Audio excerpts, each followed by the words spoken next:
Hello, fellow snows, hoes, ugly blokes, and millennial jokes, and welcome to the Bastards of Gaming Podcast, episode number 18.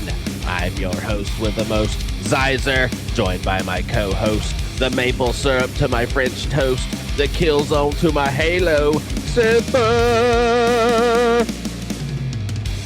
So I'm here to report that the ham dog project from last week was not a success at all. Yeah, well, you sent me a picture of what you did, and it was really fucking stupid. You had like a circular fucking normal hamburger patty on a hot dog bun with like the fucking bread extended out to the sides. Like No. It's the ground beef wasn't shaped like a hot dog. I couldn't get it to that. I tried and it would just like disintegrate. So I had to make it beefier. So it does look like a hot dog, but it's more of like, I can't even describe what it is, but it's more like a football shaped. I just made them too fucking big. So you mean like as far as the thickness of it? Yeah, it was just too fucking big. Like if you did like the OK symbol with your fingers, it was like that big around. It was like a massive log of shit. I don't know. I mean, I sent you like memes and like instructional videos this week on how you could craft better ones than what you did. But those look disgusting. But you just dismissed them all and said there was like fucking trash. And I'm like, what the fuck? This shit looks delicious compared to what you showed me. Well, the one that you sent me was like somebody took a 2-liter pop bottle and cut the top of it off, like fucking ghetto style, put ground beef in it and pushed it through like a recycled sausage maker. And then they just like put it on like a skewer. And it literally looked like someone was taking a shit. I mean, it did kind of look like that, but the end result when they rolled it in the little grilled cheese and all that stuff, it looked amazing. And then you were just like, that looks stupid. I'm like, did you even look at what you fucking ate? Like, I don't even know. It's just like you didn't even try with this fucking shit. Mine just looked like a hamburger that had been like squashed basically onto a hot dog bun.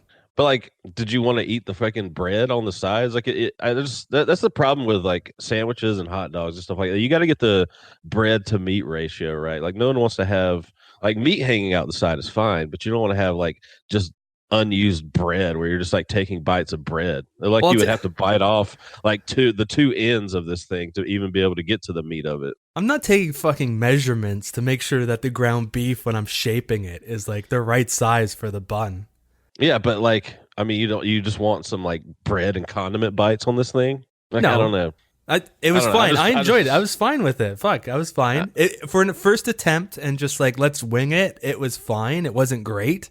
There was too much meat for the bun because the hot dog buns are really really shitty and thin, right? They don't really have much bun on it. So there's like double the meat to the bun. 2-to-1 ratio. I don't know. It just looked pathetic and honestly very unsatisfying. But hey, you can always try again. So, well, I didn't have to buy hamburger buns, so it was worth it. It was worth a try. Sure. So, topic of the week this week is the state of first-person shooters. Now, this is going to be a series of topics we do, just like last week's, where we're going to sort of tackle different genres and sort of give our thoughts on what's going right and what's going wrong, what could be changed, what could be added, how can we expand on these genres and make them better. But we're going to start with first-person shooters this week. And after that, we'll be going into the what the fuck we're playing this week with games like Rime, Virginia, the Gears 5 technical test, Angry Birds VR, and OnRush. After that will be the questions and answers, as always. And just to let everyone know, this podcast is available on all podcasting platforms such as iTunes, Spotify, Stitcher, Google Music, and tons more. And lastly, our YouTube channel is fully operational and hosts full episodes, segment clips, and smaller highlights from our shows. Simply search for Bastards of Gaming on YouTube and be sure to hit the subscribe button while there to stay up to date. Let's hop into the topic of the week, which is the state of first-person shooters. And as Xizor said at the top of the show, this is going to be a running series where we're going to take a genre and break it down into what's working, what isn't working, what we like, what we'd like to see, stuff like that. So, to start off with first-person shooters, let's talk about everyone's quest to make games as realistic as possible. Yeah, I mean, realism has kind of been the thing that we've been striving toward for a long time. And I think that sort of changed what that means over time a little bit. I mean, I remember in the sort of early 2000s when PC gaming was still leaps and bounds above what was happening on consoles, there was this sort of push for like realistic physics and gore and sort of dismemberment and just a lot of like mechanics and stuff that made the games seem more real. It seems as of late that things have just been more about the graphics looking real and stuff like that, and less about sort of getting into the nitty gritty about things. I mean, I guess we've got, physics down for the most part. We've had like realistic physics for quite some time now. I don't know, 15 to 18 years. I remember, like I said, early PC titles and maybe even a couple PlayStation 2 titles like PsyOps, where you would see like realistic physics and ragdoll and stuff like that. And so most games have those these days, but I remember even seeing like a demo for Half-Life 2 back in the day, and it was like mind-blowing, all the realistic physics going on with the environmental stuff and all that. But yeah, I still want a sort of push in that direction. I feel like I'm just not seeing it as much. Like there's just different things. Like when you're shooting an enemy or something like that, I want to see them like react realistically. Like you shoot them in the arm and it renders their arm useless, or they have to change the hands of their gun at that point. And like, I don't know, just enemies pulling other dudes behind cover, like one of their bros got shot and he like pulls them back, or like a dude gets shot in the leg and he's like crawling away. And like certain games have had all these elements, but it's kind of rare that it happens. But I don't know, what do you think about sort of the realism factor of modern games? Well, what you just mentioned about AI, like doing things that you would do in real life, how hard is that to program? Like, I don't have a clue. I would assume it's difficult unless it's scripted. Well, that's another element to the whole realism topic, is like AI, like, and that's how you can make enemies feel more real. And that's just another aspect of this genre that I haven't seen grow and change much. Like I said, I remember playing Fear on the PC back in the day, about 15 years ago or so, and the enemy AI was just kind of mind-blowing and interesting, and it always felt like it was different, and the fights were just fun. Like I remember playing that demo for that game just like over and over and over again, because the fights felt different every time you played it. And yeah, I don't know, like what would you like to see enemies do though, to sort of change it up? I would just like them to be more intelligent instead of just running at you or hiding behind cover.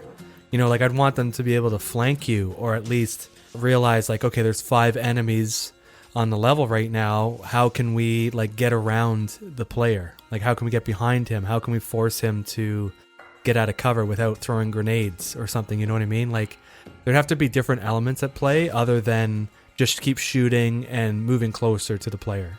Yeah, because I think in most games there's like a really basic fundamental AI routine that you see in almost not only all shooters but all games, where you have the enemies that sort of sit back and like maybe pick at you from a distance, sort of take cover and stuff like that, throw some grenades, and then you have the ones that just kind of charge right in at you. And so those seem to be like the two like fundamental ways that you build out your AI for a lot of stuff. I mean, there has been other games that have had more interesting AI, but I feel like it's always the one aspect of sort of realism and stuff like that it hasn't really changed in like the past couple generations. Like I just can't think of a game that's really blown my mind with AI and making me feel like I'm fighting, actual people that have any sort of unique intelligence. Even beyond that, you just the little touches that you could do, like making the enemy call outs more realistic. And I don't know, I would just like to see random stuff, like maybe the enemies have some kind of like friendship or something like that, and one of their friends goes down, like, and he's like, "Oh, Sam, no, fuck," and then the guy gets like aggroed and like comes in at you. And I don't know, I just feel like I haven't seen anything like really interesting, and it just feels like you almost sort of know when you move into an arena in these first person shooters, like how you're gonna fucking take the situation. You know what I mean? Like you Right. never feel like you're adapting. Like you feel like you're just the one sort of driving the whole experience, versus like having to react to things that the AI are throwing at you that you're not expecting. Right. Well, the enemy types, as you said. Like there's like the grenade person that gets you out of cover. There's someone that charges you, that forces you to move around. There's just like the fodder that just shoots at you when you're out of cover. Like it needs to be combined into like each enemy has those combined in it, and they could just adapt and be dynamic to the situation. But I think we would have had this stuff already if it was easy to pull together. Like maybe there's a company out there that's working on some sort of like AI platform that developers can pick up and put into their games and like put the logic in and stuff like that. Like maybe that's coming. I don't know. I honestly don't know because I've never done this stuff before, right? Yeah, but it's just like we got a new generation of consoles coming out next year, and I mean we haven't really seen these huge leaps in like technology other than graphics. And it's just like, are we just going to get 8K? Like, can't we just put some of this horsepower into like AI and stuff like that? Like graphics look fine in games now. Like they're obviously always going to get better, but like I don't know. I'm just waiting for the next phase of like a shooter that really sort of like blows my mind with its enemy encounters, because I mean there's so many shooters that are fun, like something like Doom or like Borderlands or whatever. I mean Halo's always had notoriously good AI, and it was just the way they sort of the enemy types sort of mix and like kind of change up the way they fight and stuff like that and do different things. But you know, even that's just like not as impressive anymore. Like what's the next step beyond here? You know, like I don't really know where you go with AI. Like I don't really know what the answer is, but I'm just saying like I haven't been blown away in years really.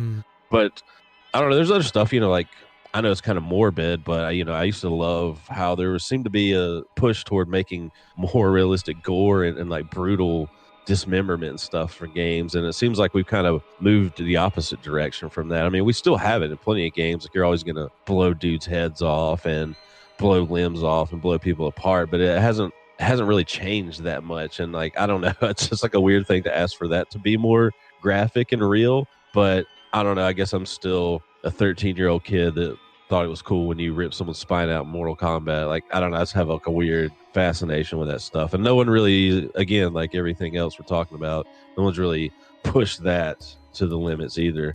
But I guess people seem to, as graphics get more real and these games get more real, I think there's sort of a almost pushback in that regard of like, now this feels a little bit too real and let's tone this down a little bit. But I kind of miss the sort of fun of seeing how certain game companies handled their gore and stuff like that. There was just a real push for that back in the day. But like I said, I think as graphics met realism, we sort of saw that change. It'd probably screw up all the ratings and stuff if it was too real. Like it'd really have to, it'd probably be under scrutiny, like big time. I don't mind gore and stuff, and I do like the absurdity of it. Like the first example that came to mind was that game Forsaken back in the day. Like when you died, like 3 legs would fly out of your body, like 6 eyeballs, like random body parts that like weren't actually on you. Like I like that stuff because I think it's funny. But if we had games that were like ultra realistic, I'd probably be grossed out because it looks too real. Yeah, I'm just saying I want to blow some guy's dick off and just have it land on the fucking battlefield afterwards. That's what I want. You can pick it up. Yeah. Pick it up and throw it at him. You can like shank somebody in the neck with it. Yeah. Just go up and like knock out some dude with this other guy's dick. But speaking of stuff like that, there's like weird stuff. I just want more sort of interaction in the environments too. Like, I don't know, let's just say you run out all the ammo in your gun. Like, I want to be able to like throw it at an enemy and like stun them for a second and move in and like do more. I just want to have more actions on the battlefield other than just like shoot, reload, take cover, throw grenades, and like maybe you have a melee attack. You know what I mean? Like I want those dynamic things that can happen where, I don't know, maybe you pick up a gun and you like throw it across the room and like it just kind of uses to distract them, or just different things. Like you pick up you shoot some cover down and there's like some bricks fall off and you pick up a brick and throw it at a dude, or you know what I'm saying? Just like weird things where you could sort of use the environment to your advantage and stuff like that. And just like weird details that make a game feel unique. Like you just run up and fucking knock someone's head off with the butt of your gun, like swinging around like a baseball bat, or just you'd like to blow a guy's dick off, pick his dick up, shove it into the trigger like a trigger lock, and then throw your gun across the room as it shoots everywhere. Yeah, but even like weird things like where you shoot a guy and like I'll just say you blow a guy with a grenade and like his body parts like go flying out, and then maybe the guy like next to him gets like hit in the face with his arm and like knocked out. And, like I just want like that interaction and interplay between like just weird stuff in the environment. You know what I mean? And like just weird things that you would be able to do if you were like in a real situation like that, like even if it's like over the top and comical almost, but like it would just be interesting. And I'm wondering if it's just, are we limited by what we can do in some of these games by the amount of buttons, like the way we're interacting with this game? I know you can do more with like a keyboard and mouse, but I don't know. I'm not really sure like what the answer is and why we don't see more stuff, because it seems like you just need the typical jump, take cover button, or reload button, the switch weapons button, the melee button, the dash, and aim down sight, shoot. Like what else can you really do without more buttons? I don't know. Like it's probably difficult to even program all that stuff, because now you're giving power to the player, and now you have to program more things, more objects that can be used and manipulated. So now you're opening up the door for glitches and other things breaking, and maybe it breaks the actual like gun gameplay. Like it makes it unfair, and now they have to fix how the guns work. And I don't know, it just seems like it would spiral out of control if you gave the player too many options and not be able to program something for every option that they're allowed to use.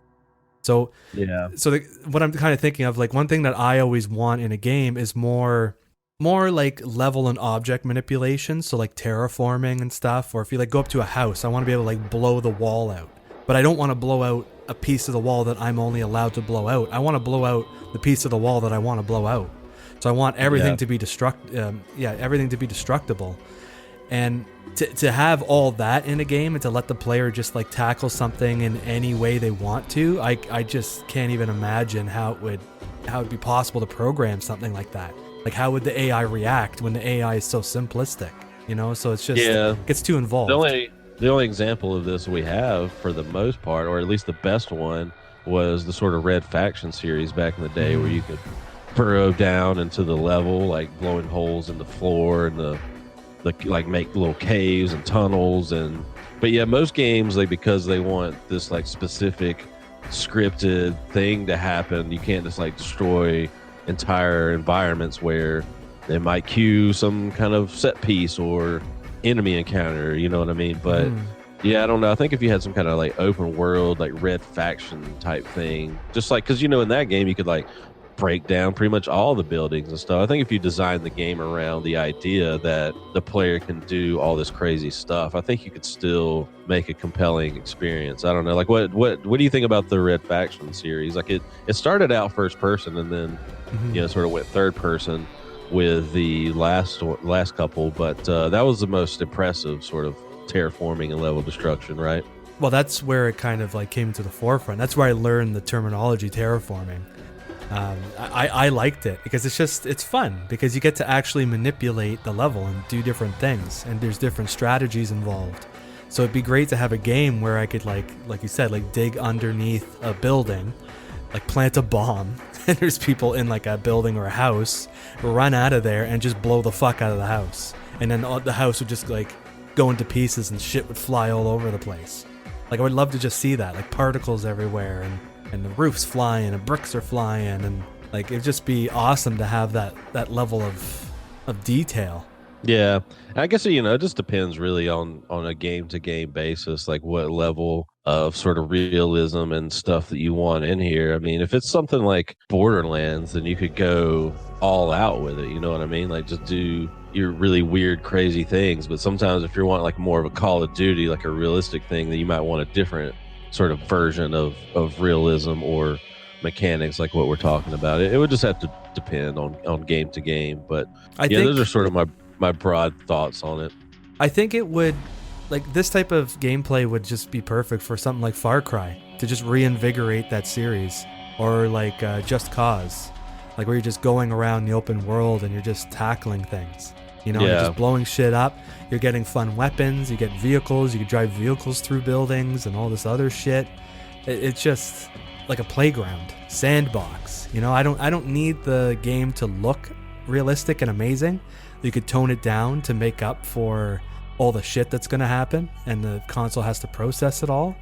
I'd rather have a shitty looking game that's a lot of fun than having a really nice looking game that's just like the same old shit.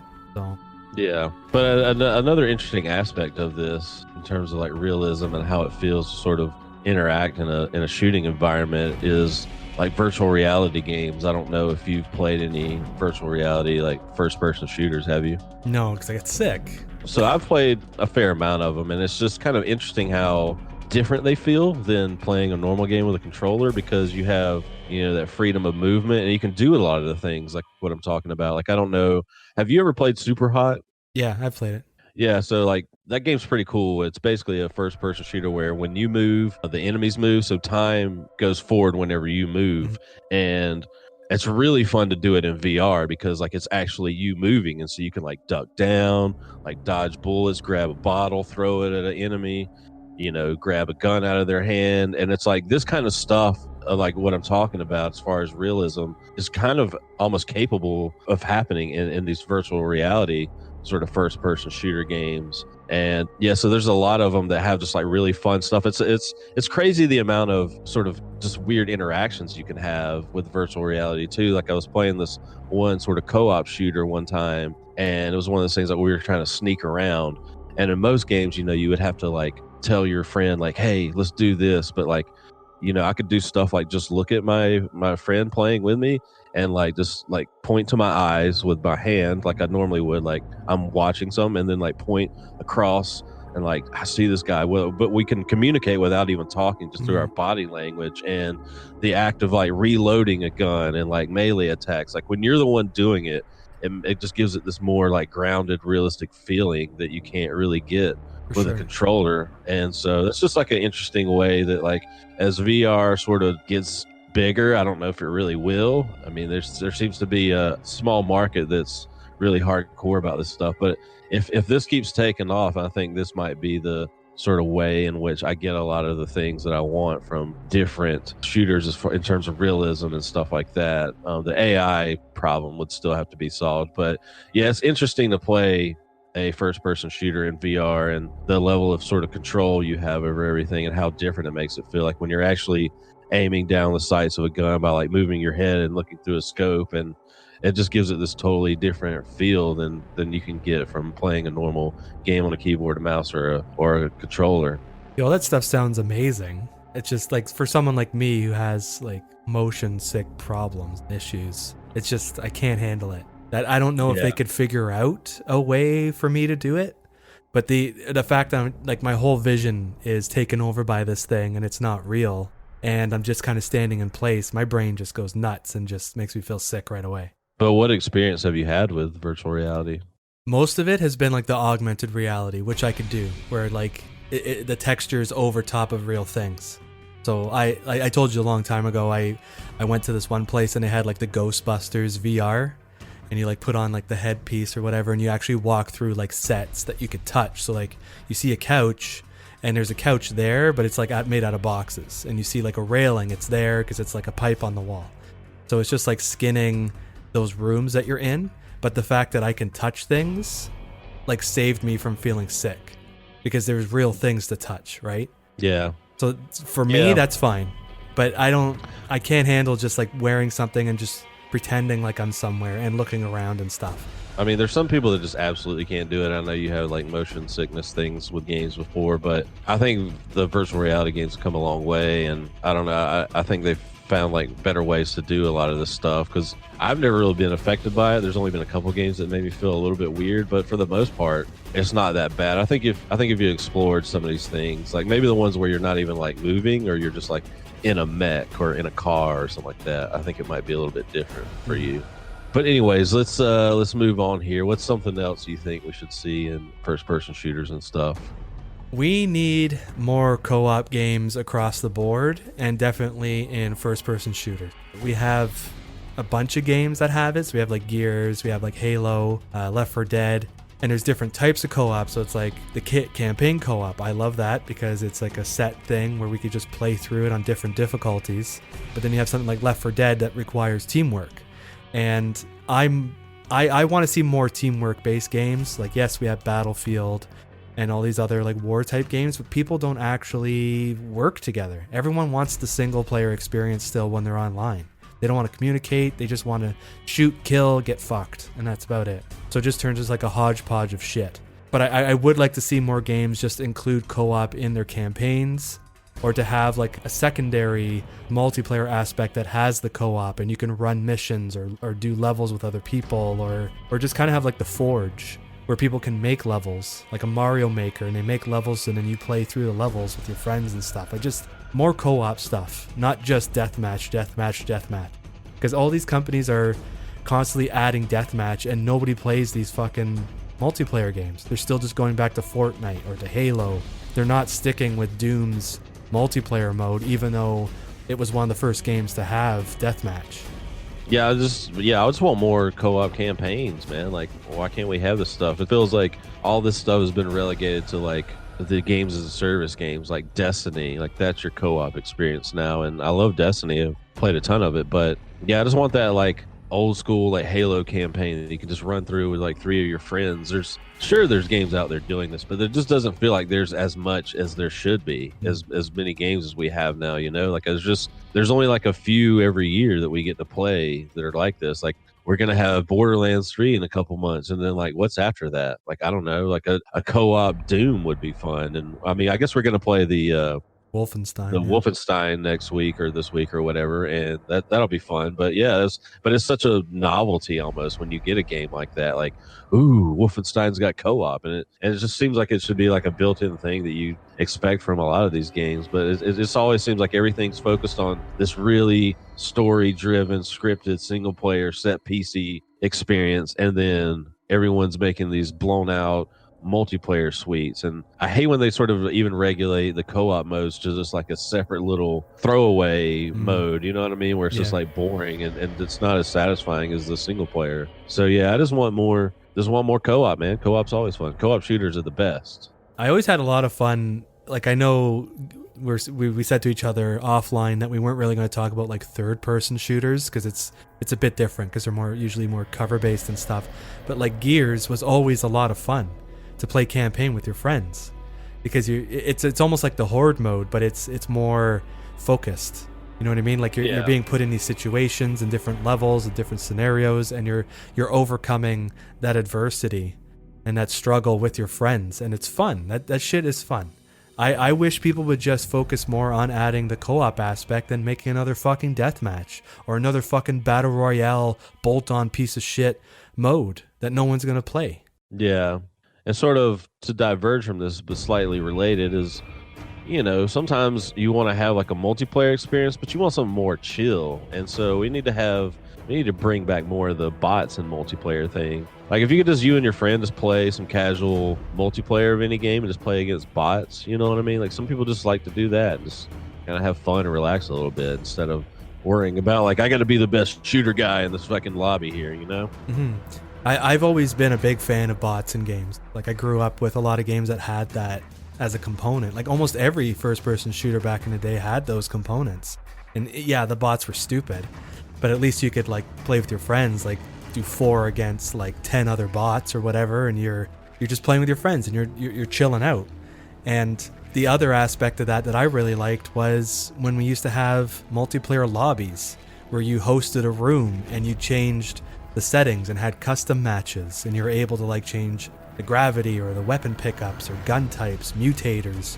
You know, we had all these options at our fingertips to make new game modes or to just create our own fun with friends and just throw bots in there instead of waiting for the lobby to fill up. And they took that away when Quick Match came in. It was just everyone just joins in this one queue and you just get thrown in with random people. I miss those days. Yeah, I do miss the individual servers and searching for stuff like that.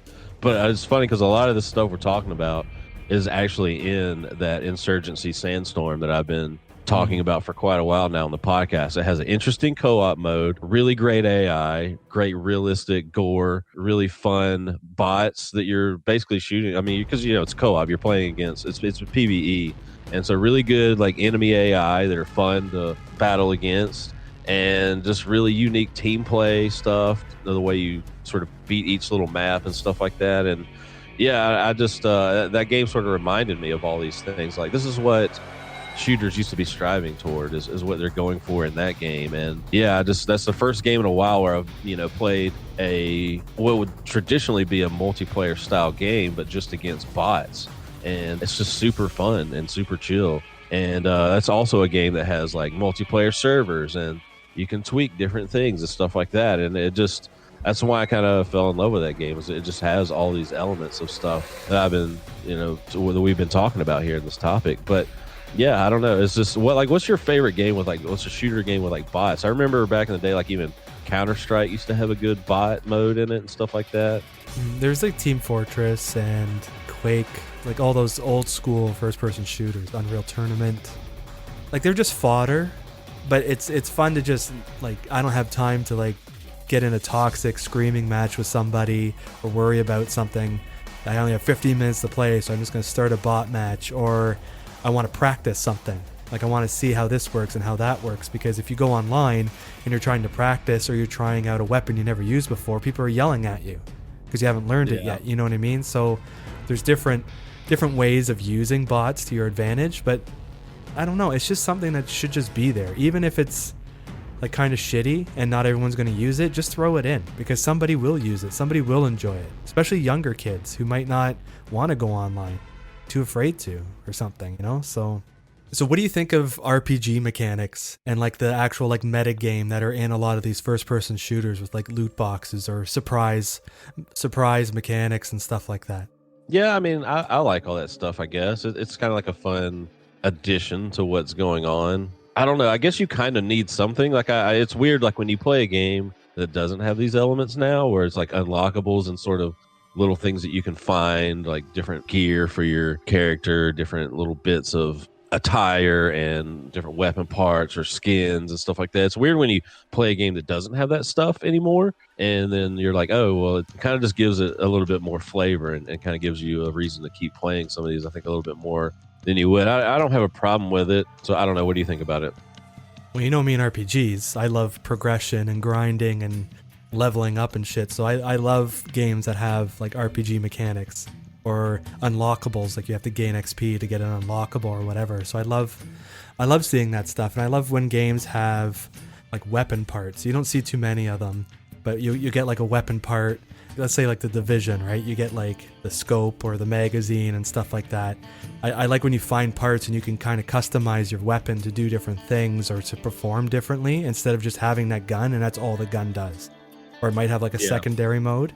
I would like to see more customization. I love customization. So more customization, more like RPG mechanics, player builds, stuff like that, just to give the player more options instead of just this static, these are the guns, these are your capabilities, and that's all you can really do. Like branch it out a bit more. Yeah, so like a weird example of this for me is I was talking to Rhodey a while back, and we were kind of having this discussion about like if a new Left 4 Dead came out, like would they sort of add these progression elements onto it? Because the old Left 4 Dead, there was no unlocking things, there was no leveling up your character. You just played the same character on the same maps every round of multiplayer.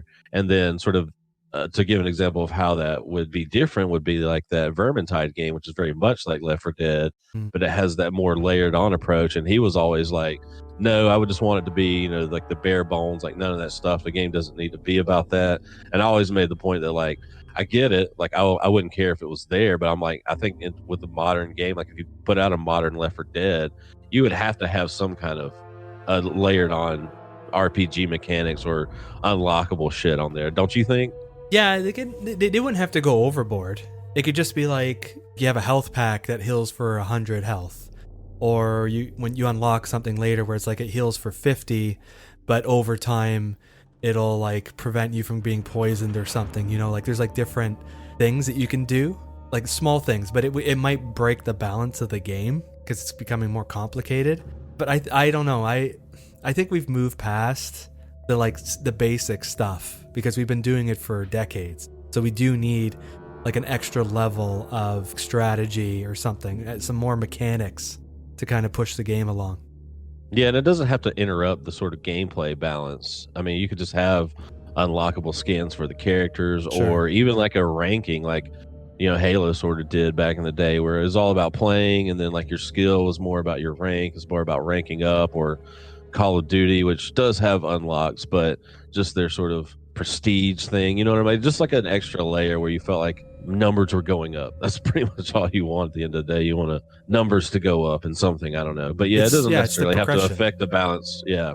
So I just think you need something. Like I said, I don't think you would come out with a Left 4 Dead 3 and right now and not have some kind of layered on incentive to keep people playing. And it like I said, it doesn't have to be about I got a new weapon that does more damage and stuff like that. Like, sure, you don't want those things, because once you start introducing that, it sort of throws off the balance of a game. And depending on the game, I'm just using Left 4 Dead as an example.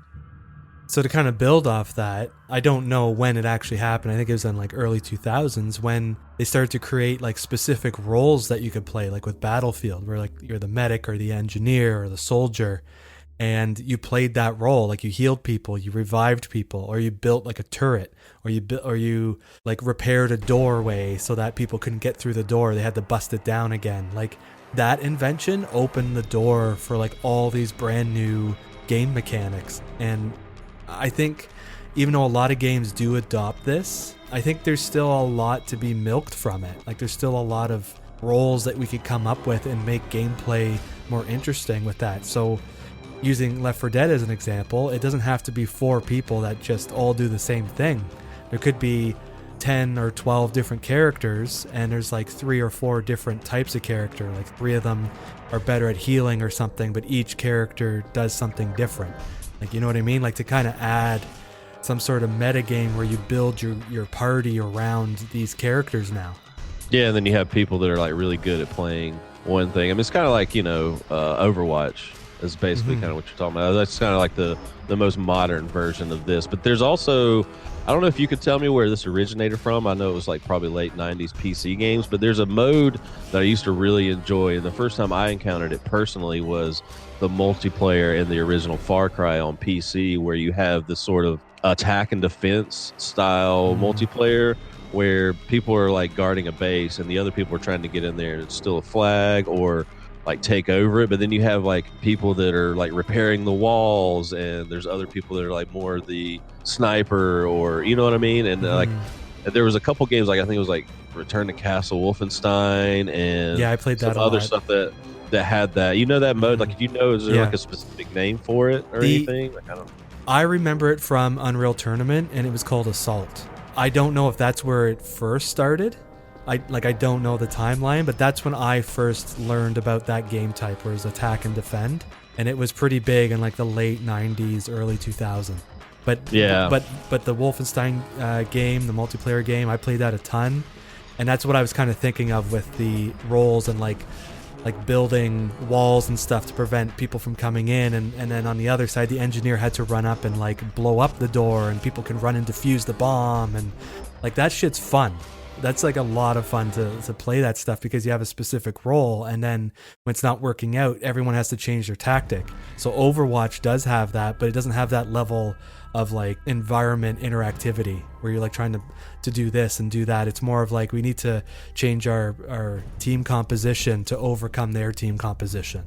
Yeah, and it's kind of like why I always liked the Battlefield Bad Company series, because the whole multiplayer suite of Rush was sort of built around that, where the attackers had to come in and plant bombs at the 2 separate locations in a base while the other people were trying to defend it. And I've always loved that style of multiplayer mode, and I wish that would kind of come back again. I mean, it's still in Battlefield, but it's been sort of more and more watered down. Like, I loved the Bad Company games because they were all about that mode, and that was it, versus the typical Battlefield games where it was more about conquest. But yeah, I miss those kind of more role-based games, because like I said, I used to love playing like engineers, and like in Far Cry you would have people trying to blow up walls, and you're like crouched down like trying to rebuild the walls. People are coming in on you and like rebuilding turrets up on this, just different stuff. And I always liked that. So I wish we could kind of return to that in a way.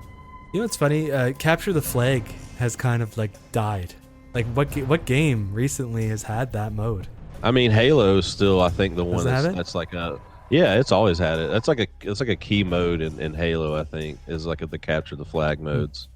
So earlier we talked about like graphics being progressed, AI being progressed. I think games like Dishonored that give you options of tackling the level or situations really need to be explored more. So if you want to do something stealth, you go in quietly. You want to go in guns blazing, that's up to you. Maybe diffuse a situation with dialogue options, or being able to walk up behind somebody and putting the gun to their head so you don't have to actually kill them. So like non-lethal stuff. I think that needs to be explored more, because all too often you're forced to just kill everything instead of trying something else out. Yeah, and I think most first-person shooters have a stealth option now. Like, it just seems kind of built into everything. But usually when, like, you're stealthing and it goes wrong, then it's just like, all right, here we go, guns blazing now. You know what I mean? Yeah, there's no coming back. Yeah, it's either reload or, well, I guess this is what I'm doing now. I'm killing everything. But those games that have that stealth element are usually just tacked on. So Wolfenstein 2 that I recently played, there are sections that you could stealth, but you're just walking around and maybe you're a little too close to the enemy, even though you're not making any noise, and the enemy spots you. It's not realistic. It's bullshit. Like sometimes you'll be peeking around a corner and maybe like your hair's sticking out, and like the fucking enemy sees you instantly. It's more fun when it's more like Metal Gear, where their vision isn't perfect and they can't see like 10 kilometers or 10 miles down the road, and they hear everything. It needs to be a little tamer than that, so you can actually stealth around. So if they took a little more time to add that into the game to make it so that you actually could stealth around, I would love to see that sort of stuff. I'm not always stealthing, but just some options to do stuff would be great instead of just shooting everybody constantly. Yeah, and then usually it's just about learning the enemy routines and then just walking around it. But I think the game that sort of tackled what you're talking about in the best possible way are the Dishonored games. Even though they're not first-person shooters per se, I mean, they are first-person. You do shoot stuff. I guess we could sort of cram them in here. I don't know. What do you think about Dishonored? Do you think it kind of fits in this? I think the whole game is built around that idea of like tackling it in different ways. And it's definitely a first-person shooter. Like you're doing things in first person. But so I loved all the things that you could do in that game, like all the different options for traversal and sneaking around, or if you want to go guns a-blazing, all the combat and combo things you could do with the powers. And I always loved their solution to the typical stealth game. Just learn the enemy AI routine, learn when you can move through this doorway, is when you would start taking out enemies, the other enemies would change their patterns to sort of adapt to the fact that you took out this dude over here. Then someone would start filling in, okay, like there's nobody walking in this area. I'm gonna like change my patterns to sort of take over this area. And so you had to kind of adapt on the fly. But yeah, I think Dishonored to me is like the best example of all this stuff. Like they even have the achievements in their games where you get through it without killing anyone or even being seen. And I think they do it the best personally. Have you played the Dishonored games? Like, what did you think about them? Yeah, I have, and they're fun. Sometimes they're really frustrating, but that game's definitely built from the ground up with that in mind. So, like I mentioned earlier, I recently played Wolfenstein 2, and at some point in the game, they give you 3 options of like a special ability. So one's like you can go through smaller areas and like crawl through like a snake sort of, or you can get these retractable legs that let you stand up really tall, so it's kind of like stilts. The other one was like the strength, so you could like tackle people and like charge them really quick, and then there's some areas where you can like blow through the wall. But even, it doesn't matter which one you picked, the end result was the same. So you'd have to get through the level and you get to a point where you had to use one of those 3 skills, and you only had one, but you would still end up getting to point B at the end of the level. But it just, to me, it didn't really change the gameplay that much like Dishonored does, whereas in Dishonored, like you would do all this stuff, you could take different routes, there's different like pipes you can climb through, different like grates to go underneath and climb through and stuff, and then the enemies would interact differently, so every scenario would kind of play out differently depending on where you went, at what time, how much noise you made, if you killed someone too early or too late, or if the body's been seen. Like there's all these random things that could possibly happen, whereas in Wolfenstein it was just, well, now you got another way of killing people. Have fun. Yeah. So another thing we want to talk about was verticality and movement. Now, what do you think are the best examples of this, and what would you like to see in terms of like movement in games and stuff like that? Like you have games like Destiny that let you like jump and double jump and do all this stuff, and there's a bit of platforming here and there. I think back to like old school first person shooters like Duke Nukem 3D, where you had like a jetpack and you could fly around, and there's like different spots in the level that are kind of hidden, or you could go up on like a ledge and snipe people, but you had to find it. Like it wasn't obvious that it was there. And then you have something like Titanfall, where you can parkour and run around the walls and just different ways of moving. That's another thing that really needs to be explored, because all too often we're just stuck on the fucking ground, running around behind cover. That's it. Yeah, there's definitely been a movement toward more movement in games over the last generation, I think. I mean, we've seen, like you said, Titanfall is super fun. I even like Dying Light. The parkour elements of that were really fun. Yeah. But yeah, there's been a lot of stuff. Even the Call of Duty games have sort of moved to be a little bit more Titanfall, and then people wanted them to sort of roll that back a little bit. People weren't enjoying the sort of crazy verticality that Call of Duty became. They wanted the more boots on the ground. But I think there's a lot of shooters that are doing this. Like Rage was really fun. Rage 2 this year was really fun with its movement and mechanics. And I can't think of, other than maybe Anthem, which is not really a first-person shooter, but it's the only game in a while where you've had this really insane level of movement with that, where you're flying around like Iron Man. But yeah, I don't know. This is a thing. It just depends on the game. Like we were talking about Borderlands and how we wish there was more variety in the movement there. How you're talking about being stuck to the ground and you're basically just strafing back and forth. So yeah, there's definitely been a push in this direction. This is one of the only things I'll say that I think shooters are doing well in, is the sort of verticality and movement. There's not too much more for me, unless you're just talking about specific game by game basis, that I would want from this aspect of it. Well, they can even bring back stuff that Halo still does, like with jump pads, or just things that like shoot the player up in the air or bounce them across something, you know? Like it doesn't have to be you jumping all the time or running on a wall. It's just adding something so that you're not always looking forward, left and right. Like you got to look up, you got to look behind you because someone just like flew over top of you to get behind you or something, you know? So like there are games that do that.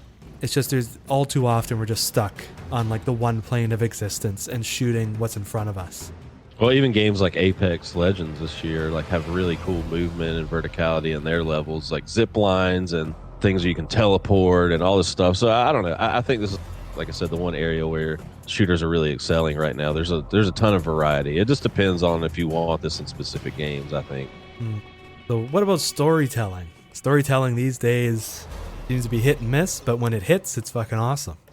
Story is kind of one of the least important things to me in a lot of games, but when it's done right, like a Half-Life or something like that, or I don't know, there's lots of examples of good first-person shooter stories. I've even enjoyed some of the Call of Duty campaigns. The last 2 Call of Duty campaigns were pretty good, and I'm typically not a Call of Duty guy myself, so I don't know. I think this has kind of been good. I mean, I don't like Destiny and stuff like that as much. It just depends on what kind of game you're making. Like, even though it's not a first-person shooter, just used for an example, like the Division 2 had a very loose story that you sort of tackled at your own pace because it was more open world. And I think it just depends on this situation. Like, what kind of game are you trying to make? Is it more linear based? Because you got games like Wolfenstein again that are like really excel. They're trying to lead you down a path and make you have a specific experience, versus like Destiny that's more of a almost MMO style thing. You know what I mean? So I think it just depends on the type of game you're making. But if it's just a single player story driven shooter campaign, I think we've got quite a lot of variety that's really good right now. Like even Titanfall 2's campaign was mind-blowing when that came out a couple years ago, and yeah, I'm looking forward to that Wolfenstein we're going to be playing this week. And even Borderlands 2 was like way better than the first game in terms of storytelling and characters and stuff like that. So yeah, I don't know, I mean, games across the board have become really good at sort of storytelling and stuff. So I don't know, I think this is a thing that's being done right for the most part. Yeah, I think they've moved in the right direction. For me personally, I like understanding why I'm murdering thousands of people. I like to have the story break up all the murdering. You know, I want to be invested. I want to know what the world's about. I want to read things on the wall. I want to see, like, what's this Post-it note say on this computer, and I go look at it, and like just fun things. And something like Borderlands that has a good sense of humor, I want to be able to laugh and enjoy my time in this world. That's usually what keeps me coming back, because at the end of the day, with all these first-person shooters, you're doing the same fucking thing. You're just pulling a trigger to shoot shit. So I want to be invested more than just holding a gun and firing something. But another thing I want to see more of is melee combat focused first person games. Like I loved Condemned back in the day, and Shadow Warrior is really fun with its sword play, even though you can just pretty much play the game as a first person shooter. And then one of my favorites was like Dead Island. I loved the melee combat in the first couple Dead Island games. It was like super satisfying and fun, just beating zombies with fucking bats and crowbars and sledgehammers and stuff like that. And it feels just good. Like It feels good to hit something, you know? Yeah. It's like, what are your favorite examples of this? Definitely Dead Island was great. And again, like it had RPG elements, right? So you had more investment into your character and what you were using. I didn't really like games like For Honor. It's not the same. Like it's more realistic. I know like melee combat should have an element of realism, but when it's too realistic, it becomes tedious because now you're just willy-nilly throwing around your sword and it's clanging off the wall and they're blocking and all this shit. I want it to be like more fast-paced and arcadey with the melee combat. And just let's cut down the projectiles and let's just get in each other's face and just fuck each other up. So there's a lot of games that have a sort of underlying melee combat base to them, but the focus is usually on guns and stuff like that. And melee is kind of like a last resort. But yeah, I do enjoy the games that are just like almost completely melee focused. Mm-hmm. And something I mentioned on this podcast before, and I'm going to advocate for it again, is they need to add real-time strategy elements to a lot of these games, because I would love to just have that theater of war view where I tell troops to go here and go there and vehicles can go over here and whatever, and then it zooms in and I become one of the grunts on the ground and the battle's unfolding the way I kind of orchestrated it to be. Or I could zoom out again when things aren't going great and I can move troops around to flank here and put them up on the mountain over here. I'd love to have that. And we played this game, we played PlanetSide 2 in the past, and it kind of was like that, but not really.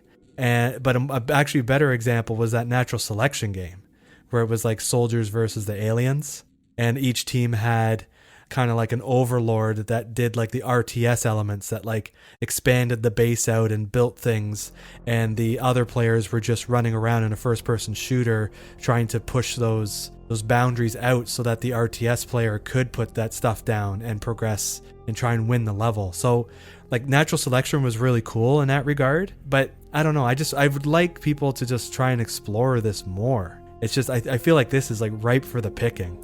Yeah, it's funny you mention this because like one of my dream games has always been this. We may do a topic in the future about like our dream games, like our ideal if we could make a game and have everything we want in it sort of games. But mine has always been a RTS first person shooter where you do have the sort of commander thing, like you're building bases and like moving units around, but then you can like zoom down and like either third person or first person like play the individual troops and commanders and stuff like that. And then when they die, you just move to a different soldier, and then anytime you need to back out, the sort of AI takes over that again.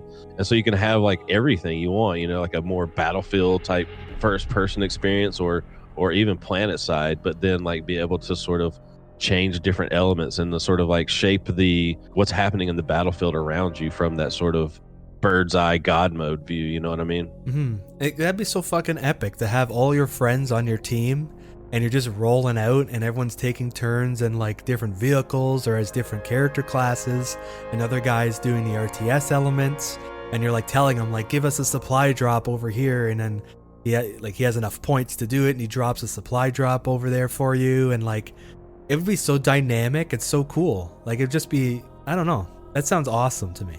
Yeah. And then like speaking of that, sort of on the back of this, you're talking about like PlanetSide, which PlanetSide 2, when that game was good, holy shit, it was fucking incredible. Like the amount of players. And that's the other thing I wanted to say is that like another thing that shooters seem to be moving toward a long time ago was like having more players. Now we've seen a little bit of a resurgence in this area with the Battle Royale, specifically with PUBG, where you have like 100 people servers. But PlanetSide is another one that did that, and Battlefield has a big player count, but it's always stayed around 64. But there was a game around 2005-6ish called Joint Operations that had 150 player servers, and I don't know, I just want that huge epic like Battlefield feel from some shooters because it's so rare that you sort of get that, you know?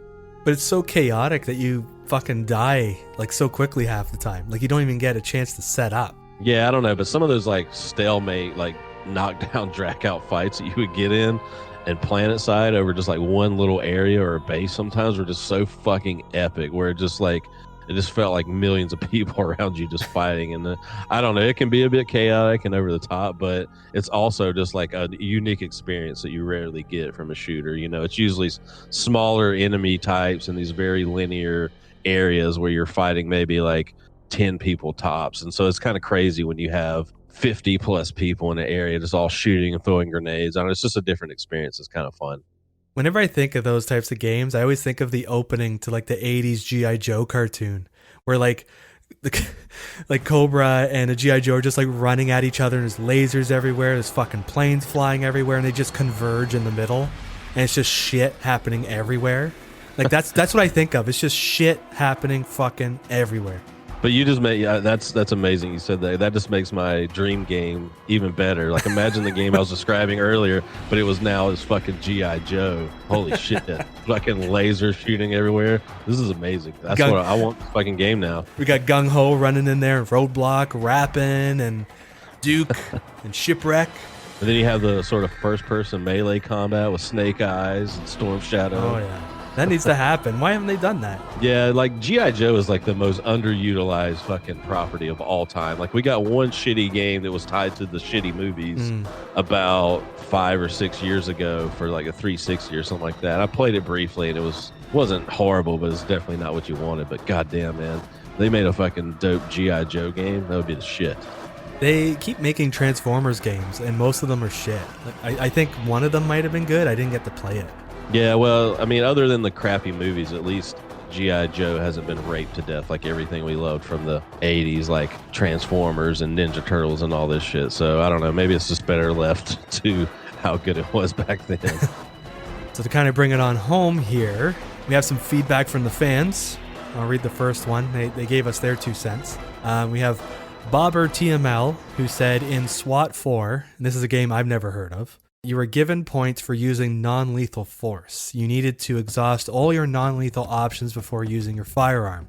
Most games teach you to shoot anything on sight, whereas this game did something more realistic. Now that sounds pretty fucking cool to me. Yeah. I don't know about you. Yeah, I don't think I ever played SWAT 4. And if I did, I saw it at my friend's house because I remember he was really into that. I know I played one of the earlier SWAT games at his house. I don't know. That was when they were more like isometric view and not really the first person. I think it became first person later on, like more like a Rainbow Six style. But I just don't really have a lot of experience with this. So I don't really, I mean, I get the concept here, but I've never played it enough to really know what he's talking about. It's a novel concept, honestly, because again, like we're taught to just shoot everything. So to have something where it's like, okay, can we have like dialogue options? Can we get behind them and restrain them? Can we knock them out somehow? Gas them? So like it's a cool idea to have those options in there. Yeah, so, for sure. So kudos to that game. Another answer we got is from IG86, who says they want to see more original weapon types. Rage 2 tried it a bit recently, but they weren't as fun as they could have been. Now I know you love Rage 2. Sure.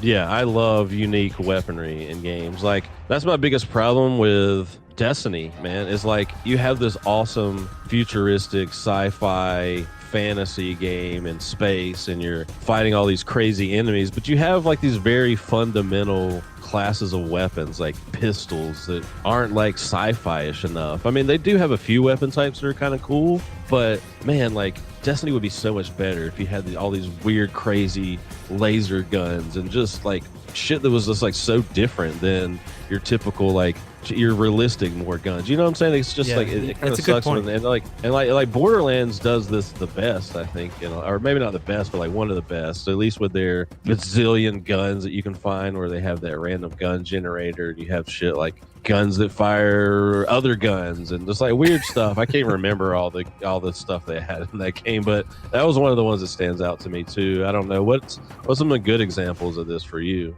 Like Doom had some good ones, but again, it's very projectile based. You know, like there's some games that kind of have like a laser, you can hold it, like in Wolfenstein. You have that laser craft thing, I forget what it's called, and you can like melt metal and it melts armor quicker on enemies that have armor. Like that's innovative, because now it's like I got to switch to this one because we got this big motherfucker coming at me with armor on, and this is going to chew through him instead of shooting bullets at him. So that's kind of cool. There's the BFG that just murders everybody. That's cool, but it's like a one-trick pony. I don't know. Rage did try to do stuff, but it was almost like, why would I use some of these guns? Like, why would I use that one where you shot it at somebody and it kind of planted remote mines on them, but it was like some sort of fire thing, and then you had to like snap your fingers to like ignite them. Like, I didn't understand why I would use that when I could just shoot them with an assault rifle and kill them right away. Yeah, I mean, you can get a little bit too crazy and unfun with some of this stuff too, but yeah. So the last one here that was written in is from Franco Maniac 81. He says Super Hot, which you mentioned, is one of his favorite first-person shooters because the time manipulation mechanic opened up a whole new world of possibilities. Yeah, I love like slow-mo stuff. I feel like there's not enough. There's usually some type of power or something in a lot of these games, or you trigger like a cool kill and it'll go into slow motion. But other than things like bullet time stuff, I mean, there is kind of that in a lot of games, but I've always wanted a game where you can just go slow-mo at any time, because I love like setting up these really dope action sequences where like when you have the time to sort of think about it and plan every little tiny movement and dodge and like everything, like you can set up these things that look like really cool. I mean, sure, it makes it super easy when you slow down time and you can take your time aiming and like moving around, dodging bullets, but there's this one game back in the day. It's not a first-person shooter, but it was called Freedom Fighters. Did you ever play that game? What happened in it? It was like I don't remember the premise, but it was like a third-person sort of shooter. I don't know. But anyway, they had this cheat code that you can put in where you could play the entire game in slow motion. And that was the funnest thing to me, because I would just go through and make every fucking battle this huge, like, Matrix-style slow-mo sequence of like me just doing cool shit. And I've just always wanted stuff like that in games where you can just play in slow-mo and stuff like that. But the time manipulation in Super Hot is pretty cool because, like I said, when you move, the enemies move. Otherwise, everything's static and sits still, so you can sort of plan your attacks and dodge and stuff. But yeah, I always like time manipulation stuff. For me, my thing is gravity. I like when there's lower gravity and things kind of just float in the air or like fly super far. I remember playing Saints Row 2 with my friend co-op, and we just turned on the like low gravity cheat, and we played that for fucking hours. Like when you blow shit up and shit's going south, like a game like GTA with low gravity is hilarious because random shit's happening, bodies are flying, cars are blowing up, and it's just everything's just floating and flying all over the fucking place, and that stuff is so hilarious to me. I don't know why, but it's just so fun. Yeah, no, I totally agree with that.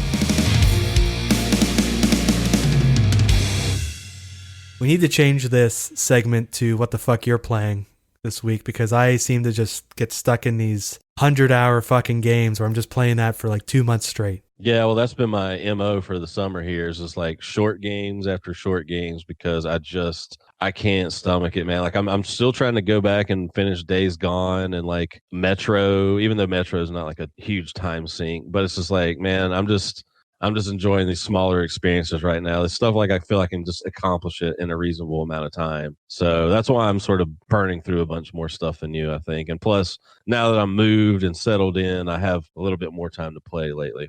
All right, so what have you been playing? So I guess we'll start out with Rime. I know that's something you played. You recommended it to me a podcast or two ago. So since it was on Game Pass and all that, I was like, yeah, well, it's time to do this since you recommended it. And I fucking loved that game. Good. I remember seeing it, at Sony's like Gamescom conference back in like 2013, and Sony was actually going to make, and I was like, at the time I was thinking like, oh, cool. Cause at that point we had still been waiting on the next Team Eco game. Like The Last Guardian still had not come out, and we hadn't had any output from that studio since Shadow of the Colossus, basically. So when I saw this on stage, I was like, oh, this looks like it could be the answer to the sort of Team Eco game that I've been wanting. And I remember when it came out, though, it just seemed like it got kind of middling reviews. Like no one was super enthusiastic about it. So I was just like, maybe I'll get around to it later. But I really wish I had played it earlier, because I fucking love the shit out of it. It's exactly what I wanted from that type of game. So what'd you like about it? I mean, just that I don't. I just like that sort of style of game. Like I said, the Team Eco games. Like I would put this up there with those, in my opinion. I don't know what you think about that. Like, do you consider this in the same light as those games? You think it's as good or no? Gameplay wise, I thought it was fine. There were some parts where I wasn't too into it, and there were sometimes where I was just like, I need to like get through this. I like the story more, like trying to figure out what's happening and then eventually having that pay off. I really like the cartoon aspect of it. Like it's very colorful, and at times it's the complete opposite. Like it's more depressing. So it really uses like color and emotion to really convey the story. I really like that aspect. I didn't think the game like looked as great as it could. Like it was kind of like janky in places, and there were some parts that were kind of glitchy and a little like finicky. Like the polish wasn't there all the time, but otherwise, like I don't think it's not Shadow of the Colossus or Ico.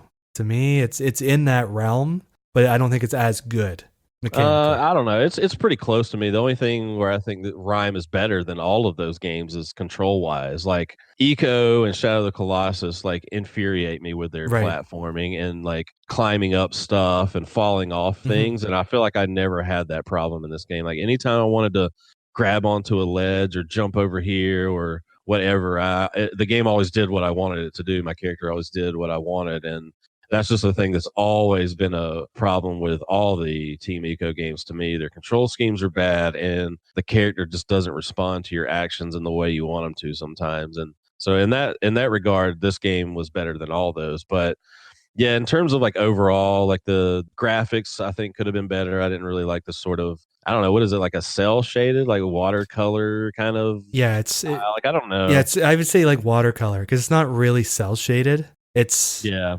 It's like Wind Waker almost. Yeah. But yeah, I mean, I loved it. I wish I'd have played it sooner. The sort of story bit that you were talking about didn't really do anything for me. I got to the end You're and I was just kind of like, heartless. I know I don't have a soul, but I thought I would feel something since you said this was like one of the games that stood out to you as far as like touching you a little bit. But yeah, I just got to the end and I was like, that's neat. And I just kind of moved on from it and didn't really care. God. But other than that, I loved it. Well, you're a parent, so I think there's like certain things that you can I still would have relate had the to. same reaction even before I was a parent. Okay, well, I'm just heartless then. You have no empathy. Yeah, I really don't. So the next thing I played was Virginia. I don't know. Have you ever seen this game? I've heard the name. What happens in this game again? Yeah, so it's basically a first person like mystery walking simulator type game. It came out in 2016. It sort of takes place in a fictionalized Virginia town in like 1992. You play as a rookie FBI agent who's trying to locate this missing boy, and then you're kind of going around with your veteran partner that you're also tasked with keeping an eye on by internal affairs because she's apparently up to some shit. But the game there's no voice acting or narration. So the story is relayed through like character animations and stuff you find in the environment. The graphics kind of look like Rime in a way. I don't really know how to describe Mhm. these either. I bought it on Xbox for like $4. I'd heard this game was pretty decent. I like these little short walking simulator games, so I wanted to give this one a try. So me and the gal played through this. It took about, I don't know, hour and a half, 2 hours to get through it. It's got a surprisingly stirring cinematic orchestra soundtrack, but I mean, overall, the game was pretty boring. And because there was no dialogue or characters talking, we both just sort of talked over the game the entire time we were playing it. And the ending was kind of confusing and left a bit up to interpretation. But I don't know. Yeah, I was just like, as far as the games that are in this lane of walking simulator type stuff, it's definitely was not one of the better ones. I didn't really like it much at all, to be honest with you. It kind of does this weird thing where they sort of jump around with the time too. Like most walking simulators, it's sort of like a constant thing where you're moving and you're doing everything, exploring a space like on your own. But this one sort of does like time jumps where instead of like showing the character walk down the hall, get in the elevator, go down the elevator, walk to the car, get in the car, it'll sort of like jump, to like the parts you really need to see. So it's kind of a little bit jarring sometimes, but it makes more sense. It's kind of like a in the interest of time kind of things. But yeah, overall, don't really recommend Virginia. There's a lot better games like What Remains of Edith Finch and stuff like that if you're looking for something in that vein.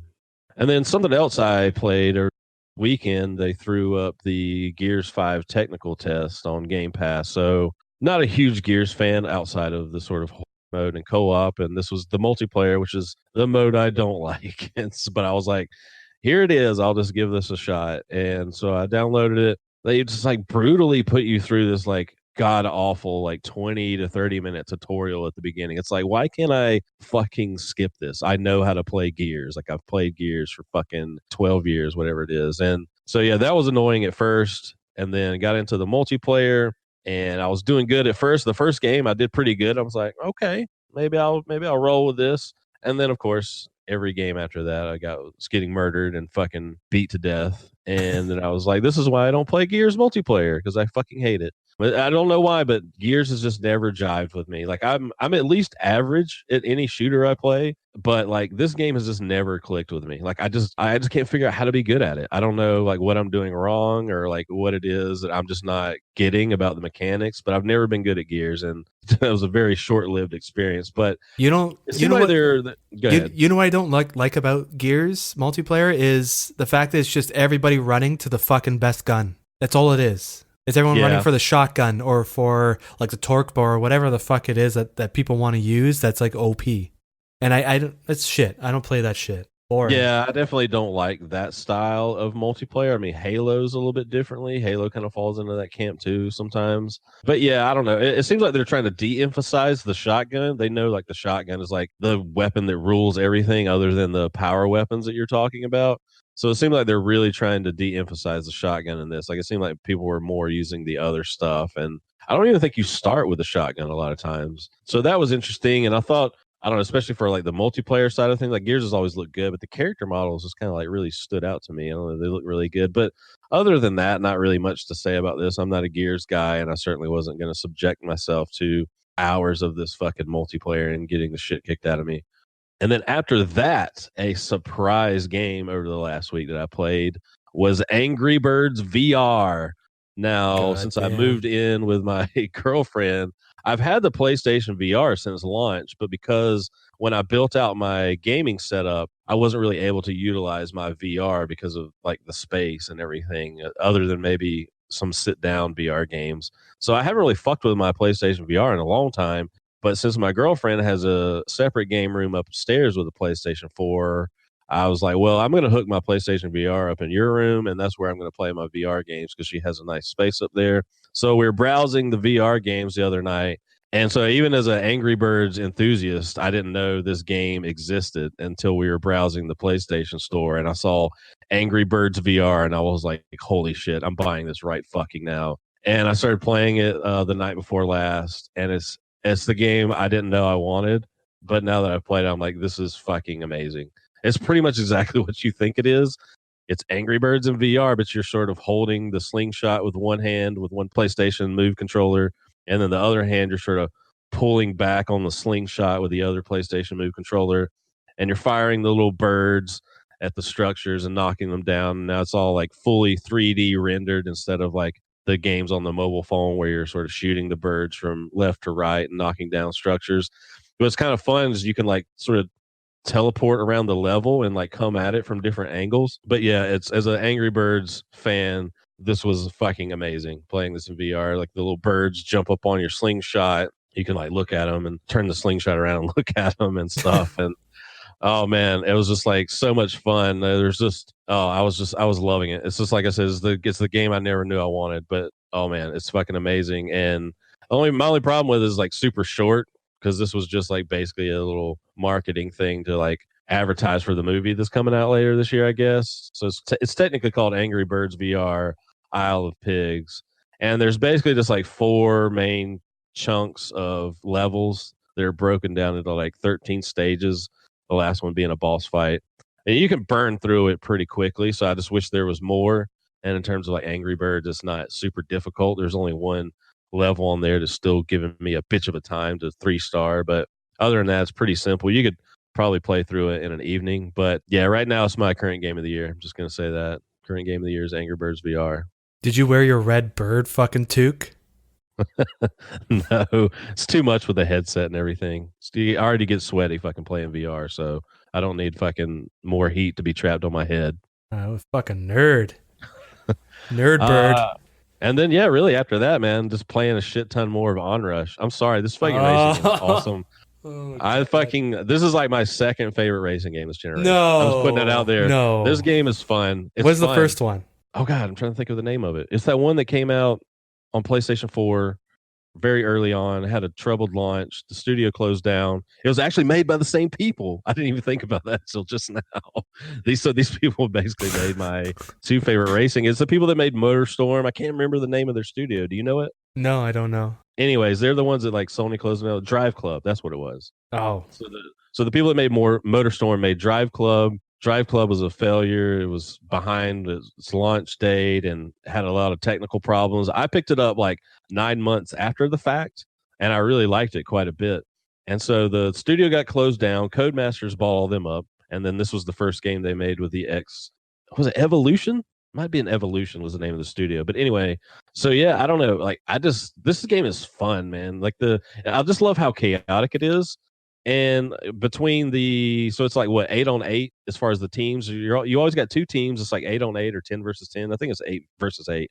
And then you have all the sort of fodder enemies in there that you're hitting, the little buggies and motorcycles that you're hitting to get boosts. And so you're just constantly boosting around. There's just always wrecks happening between you taking out other enemy cars and vehicles, and then the fodder enemies getting blasted around. And so it's just I don't know. It's just always action. There's just always action going around. It's just like a cool way to sort of always have wrecks and things happening. And I don't know if you're out there and you've been wanting something from in the style of Burnout, I think this is the racing game to go with. Like I've just played a shit ton of this game in the last week, and I'm just infatuated with it, man. I don't know. It's just doing something for me. I guess there just hasn't been anything interesting this generation to sort of like pull me in, because I don't like the sim racing games that much, and I don't like super arcadey, even though this was kind of in that realm. But there just hasn't been anything interesting at all this generation, and so this is just like filling in a gap. I think I don't know, but I've just played a lot of it, and I'm gonna keep playing a little bit more. I'm almost done with the single player campaign shit, whatever you want to call it. But yeah,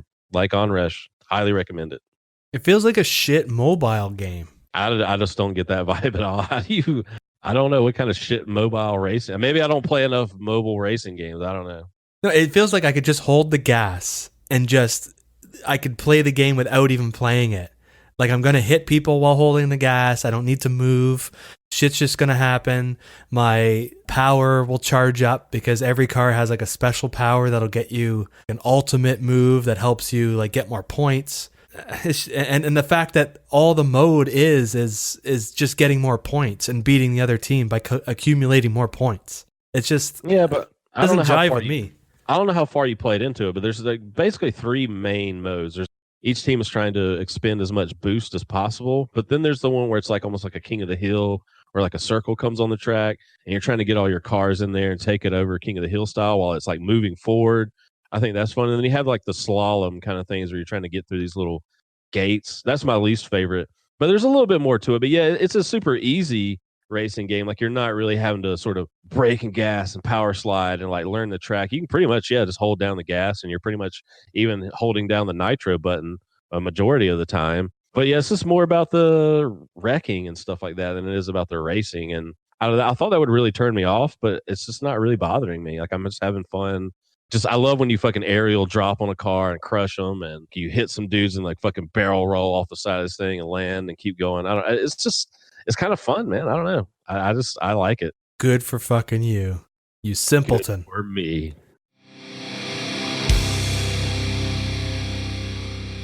Time for questions and answers.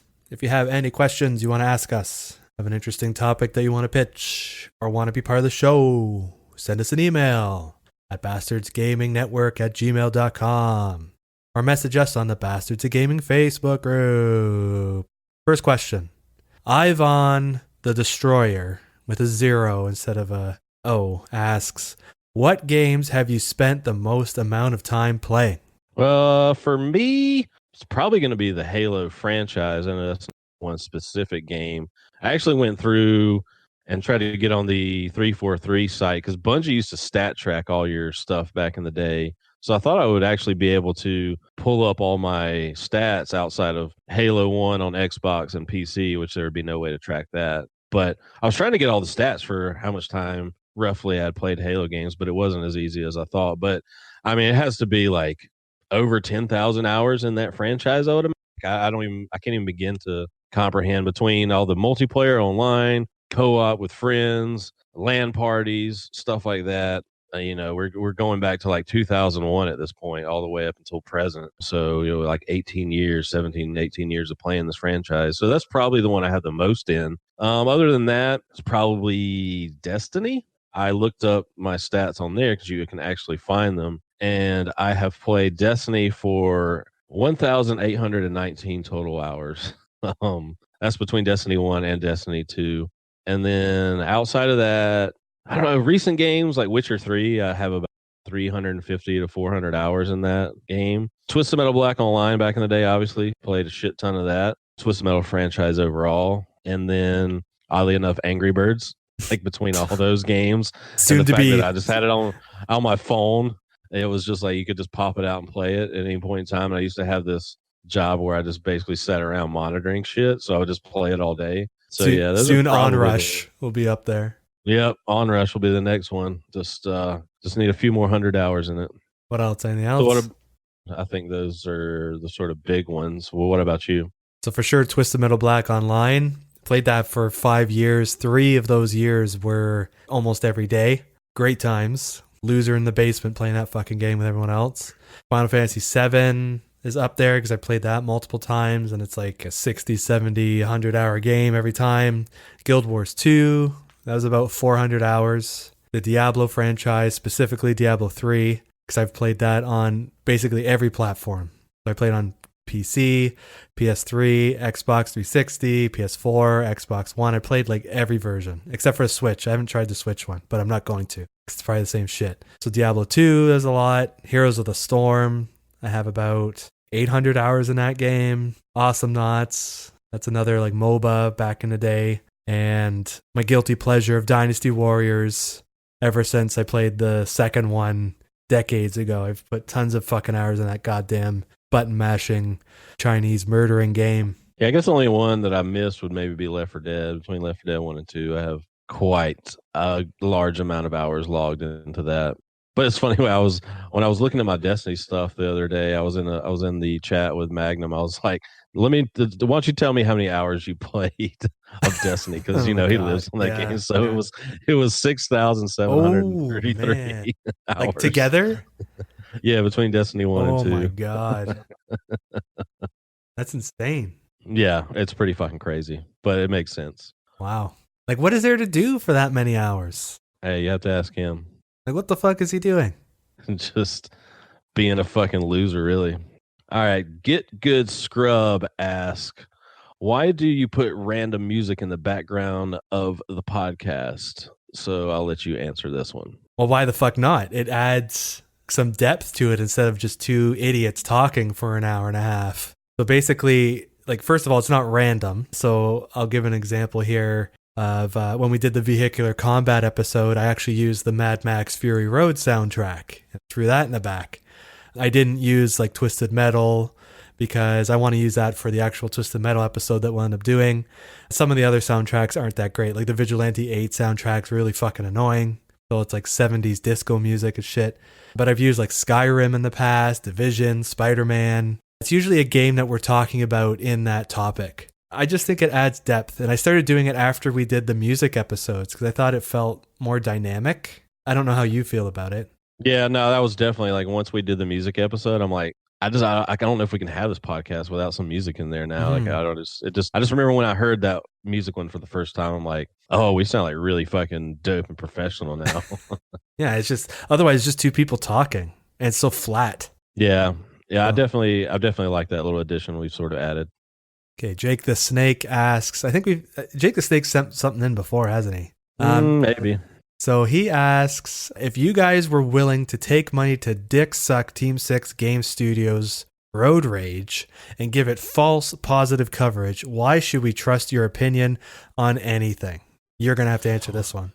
Well, Jake, sometimes you got to suck some dick to get ahead in life, okay? We're not all as privileged as you, fuckface. But we make this product for free using our own time and money. And we wanted to use some of Team 6's money to help fund the cast for a bit while also getting our feet in the door of the industry. But the plan all along was to take the money and play nice for a bit until we'd gotten what we needed and then shit all over their games. But since they couldn't even recognize the voice talent they had before them with me and Cynther, I just decided to cut ties after the checks had cleared. So joke's on them. But honestly, you know, anyone who thought I was serious about liking that dumpster fire of a video game is a complete fucking moron and doesn't listen to this podcast enough to know that we have the most exquisite taste in games. So go fuck off and listen to some IGN podcast where they whine about diversity for an hour or some shit if you're too dumb to pick up on my pretty thickly laid sarcasm, sir. Yeah, fuck you. Then Dark Knight writes in and says, I drink tons of Monster Energy drinks to game all night like a Kyle, but don't worry, my drywall is fine. However, I tend to get hyper and, let's just say, expressive in voice chat, which usually leads to me getting yelled at. So what embarrassing gaming habits do you chodes have when playing? To be completely honest, I don't do anything other than maybe like shirt cock it. Like where I'm just naked wearing a shirt, my dick's hanging out. That's about it. Like I don't do anything embarrassing. I don't really yell. I don't like shit myself when stuff happens. I don't know. What do you do? I just have a really bad habit of talking shit to the AI constantly. Like I'm just always like crushing people in OnRush now. And I'm like, get fucked, mate. And just like fucking yelling and shit. Like, yeah, fuck you. That's why you're dead, you piece of shit. Learn to fucking play. And it's like I'm just yelling at a bunch of ones and zeros essentially. Mm-hmm. But I love just like shit talking and then it's like make up little jingles about the people I killed. I'm like, that's why you're dead and you have no head because you're a fucking stupid ass bitch. Like, I don't know, I just like do shit while I'm playing. Like I remember early on in my new relationship, my girlfriend just wasn't used to this. And she's like, do you just do this all the time? I'm like, yeah, pretty much. Like I just pretty much sit here and talk shit to fucking video game AI that I kill.